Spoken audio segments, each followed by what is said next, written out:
what it was. It's definitely a different place where I could got my eyes in better spots and got to the progressions quicker and regardless of anything, so all those sacks, they definitely. What happens when greatness runs in the family, but not always on the field?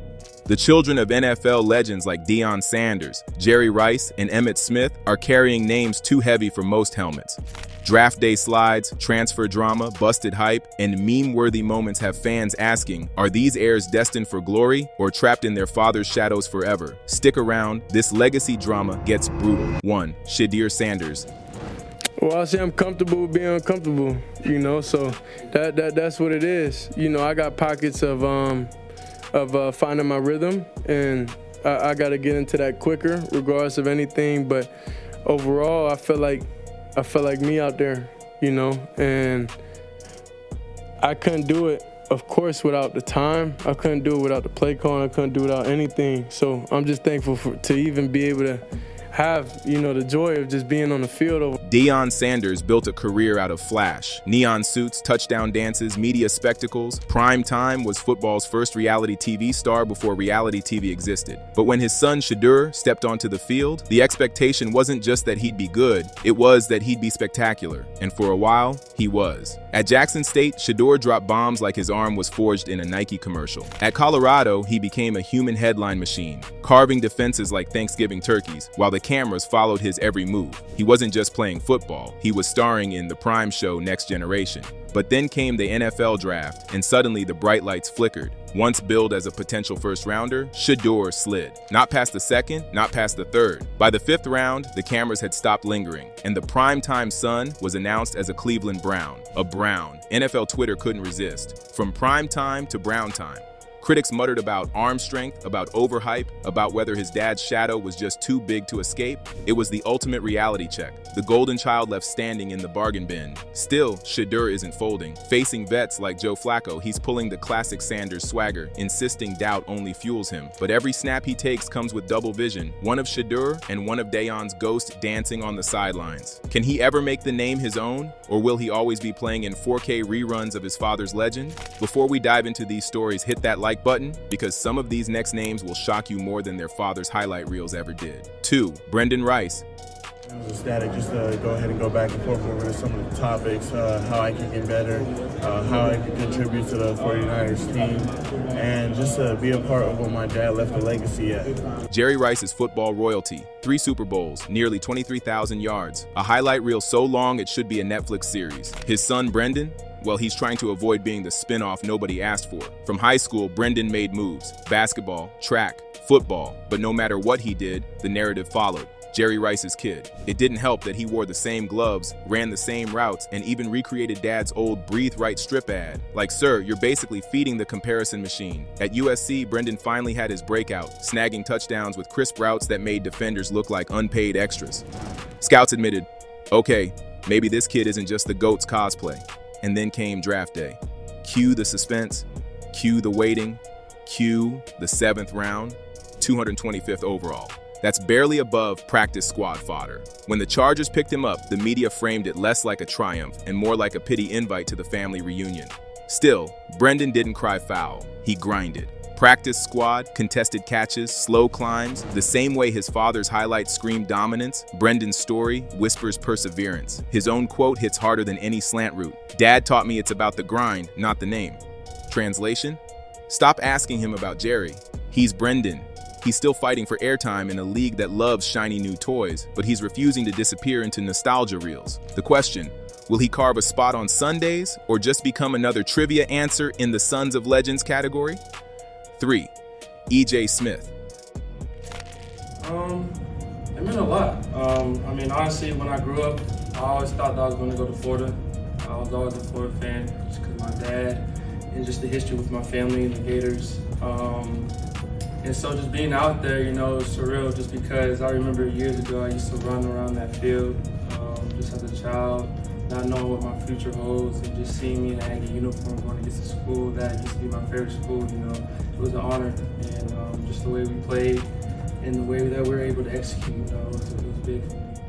Imagine being the son of Emmitt Smith. Not just a Hall of Famer, not just a Cowboy, the NFL's all-time leading rusher. 18,355 yards, 3 Super Bowls, and a dance move for every touchdown. That's the kind of legacy that doesn't just hang over your shoulder, it crushes you like a defensive tackle. So when E.J. Smith chose Stanford instead of football factories like Alabama or Ohio State, people raised eyebrows. Stanford? Really? You're dodging the spotlight. But that was the point. This was his journey, not Emmitt's remix. College ball wasn't smooth.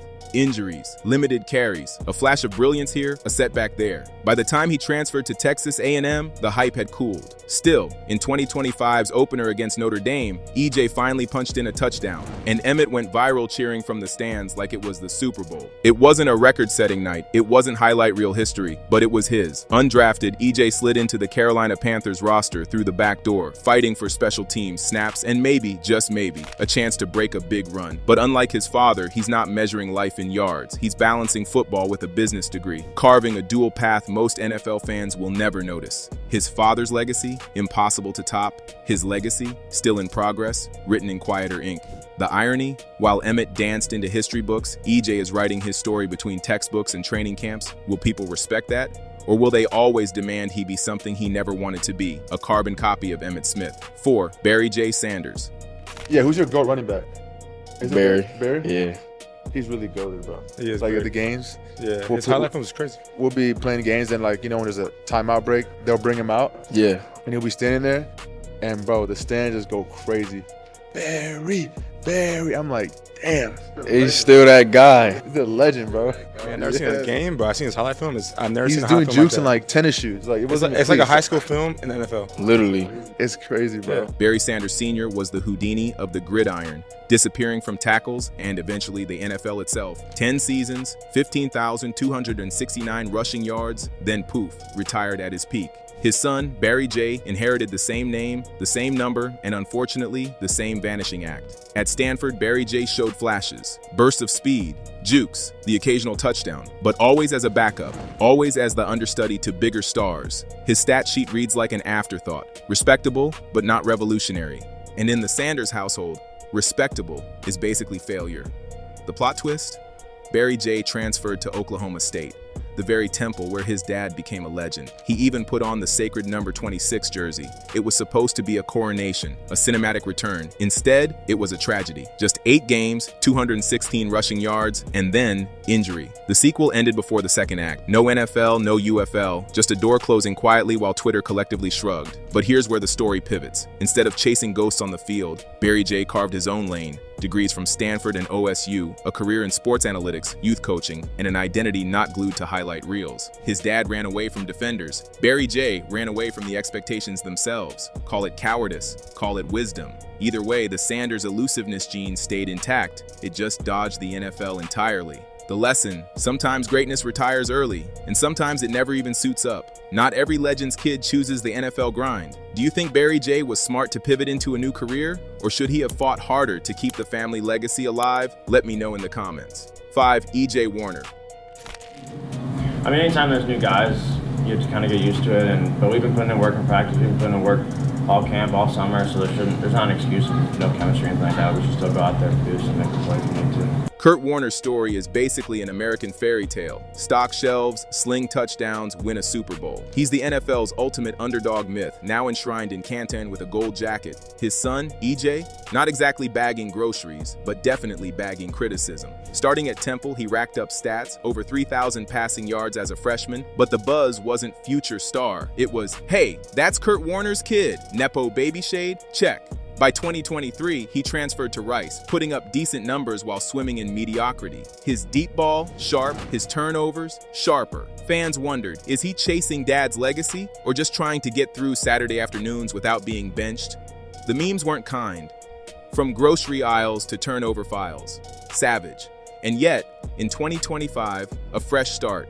Fresno State. New campus, new scheme, new hype. Coaches praised his accuracy, likening it to Kurt's feather-touch spirals. EJ himself leaned into the family narrative. Pops went from zero to hero, I'm just writing my chapter. The problem? Fans don't want a chapter. They want the whole myth repeated. But this isn't the 1999 Rams. This is Fresno in the Mountain West. For now, EJ's story isn't a Hollywood blockbuster. It's a late-night rerun. The question is whether he'll ever write an ending worthy of his surname or stay stuck in his father's prologue. 6. Kennedy Urlacher and Isaiah Taylor. Looks like there's a very bright future ahead for USC, and I'm excited for it. Coach Lynn mentioned that you were picking up the defense super quickly. What do you attribute to that? That was, obviously, that's background, that relationship, or is it something else you feel like helps with that? I really would give it to Coach Lynn and Coach Belk because they've really helped me in meetings and everything, just helped me focus on that. It's an honor. It's a privilege. It's just something that you can strive yourself and push yourself every day to hope to be one day. I hope to be in the NFL, hope to be a Hall of Famer one day, and it's just something you could learn from, just questioning them and asking what it took to get there and what can I do to be better, and just learning from them every day. NFL kids inherit touchdowns, others inherit tackles. Kennedy Urlacher, son of Chicago Bears linebacker Brian Urlacher, falls into the second category. Brian was a menace. Defensive Player of the Year, Hall of Famer, bald intimidation personified. Kennedy, more of a slow burn. From Queen Creek High to Notre Dame, he hustled, scrapped, blocked kicks, and made 15 tackles as a freshman. Respectable, but the Windy City fans weren't chanting yet. By 2025, he transferred to USC, trying to turn walk-on grit into Pac-12 relevance. His quote says it all. My name opens doors, but I kick them down. Translation, stop treating me like my dad's +1. Isaiah Taylor, meanwhile, carries Jason Taylor's pass rush DNA. Jason terrorized quarterbacks for 15 seasons. Isaiah patrols the backfield as a safety. Not as flashy, not as iconic, but definitely committed. From Arizona to Miami, Isaiah followed his father's footsteps literally. Jason now coaches at Miami. Nepo baby? Maybe. But with 56 tackles and a rep for steady play, Isaiah's grinding out a starting role. Even as his younger brother Mason, a Jets draft pick, soaks up the headlines. Isaiah's mantra feels inherited, consistency over clout. Together, Kennedy and Isaiah prove defense runs in blood. But blood doesn't guarantee stardom.